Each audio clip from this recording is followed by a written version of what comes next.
Hello mga kamusta naman kayo at kamusta naman ang pagsalubong nyo sa bagong taon? Dito naman sa amin, ito nga pala ang kaganapan bago magbagong taon. Maaga pa lang, nag-prepare na ako ng panghanda namin. Konti lang naman tong panghanda namin dahil wala naman kaming bisita at kami-kami lang din naman. Una ko nga palang ginawa ay buko salad. Ito nga palang buko, hinuhugasan ko yan para nga hindi ka agad mapanis ang buko salad. Natutunan ko lang din yan, hindi ko lang matandaan kung kanino ko ba yan natutunan. Tapos ayan, naglagay na nga din ako ng 2 lata ng fruit cocktail, yung maliit lang na size. Natanggal ko na naman ang pinakasabaw ng fruit cocktail, tapos ayan, nilagay ko na nga dito sa buko at nilagay ko na nga din ang mga gatas. Nag-aalangan pa nga ako sa fruit salad ko dahil sabi ko parang ang labnaw. Pero nung mailagay ko na nga sa ref at lumamig na, creamy naman pala. Bale, naglagay nga pala ako ng fruit salad dito sa aking refrigerator container. Pang ref talaga to at lagayan talaga to ng mga prutas o kaya kung ano mang gusto nating ilagay. Parang lagayan siya ng mga preservation na pagkain. Yung kapag nagpe-preserve kayo. Ang ganda nga nito at napakinabangan ko talaga, tapos ang bilis-bilis pa lumamig ng pagkain dito. Airtight na din ang pinakatakip, tapos leak-proof na din. Yung natira namang fruit salad, nilagay ko na nga dito sa isang lagayan para mailagay ko na nga din sa ref. Kailangan talaga yung mga paglalagyan ko, yung maliit lang at kakasya talaga sa ref namin dahil maliit nga lang ang ref namin. Tapos, konti lang naman talaga ang hinanda namin. Ito nga lang spaghetti medyo na parami dahil 1.5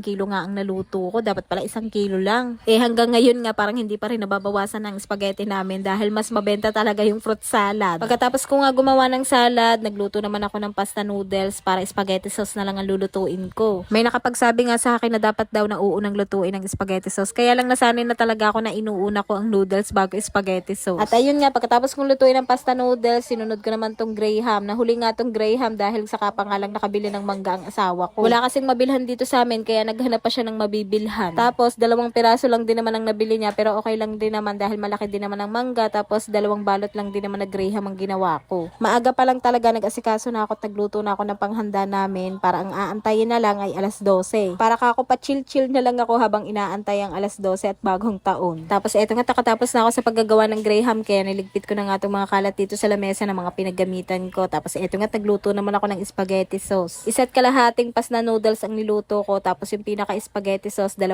kilo dahil mas gusto ko nga yung masos na spaghetti. Bago ko pa makalimutan ng hotdog, pagkatapos ko nga igisa ang sibuyas at bawang ay inilagay ko na dahil nung nakaraang nagluto ako ng spaghetti, nakalimutan ko talaga ang hotdog. Hindi nga din ako nakabili ng giniling kaya ang ginamit ko na nga lang ngayon dilata na giniling. Tapos eto nga, itong maluto na ang hotdog at saka yung giniling ay inilagay ko na nga itong spaghetti sauce. Tapos maya-maya lang, eto nga naluto na din tong spaghetti sauce pero hindi ko na muna hinalo ang pas na noodles. Tapos maya-maya naman, eto nga lumamig na tong buko salad ko kaya ito't kumain na muna ako. Grabe, napakasarap at napaka-creamy. Wala pong bagong taon kumakain na. Para naman sa pang-ulam namin, nagbangi nga lang ang asawa ko ng karning baboy, pati na din manok at saka tilapia. Maaga pa lang nag-asikaso na ako ng panghanda namin para kako pa chill-chill na nga lang ako bago magbagong taon. Kaya lang ang ending, may ginawa pa din talaga ako. Literal talaga na hindi tayo nauubusan ng gawain. Tapos eto nga't bagong taon na, Happy New Year nga pala sa ating lahat. Nako, sana pagpalain pa tayo at marami pang blessing ang dumating sa atin. At syempre, pinaka-importante sa lahat yung healthy tayo. O siya, paano mga hanggang dito na lang ulit. Happy New Year!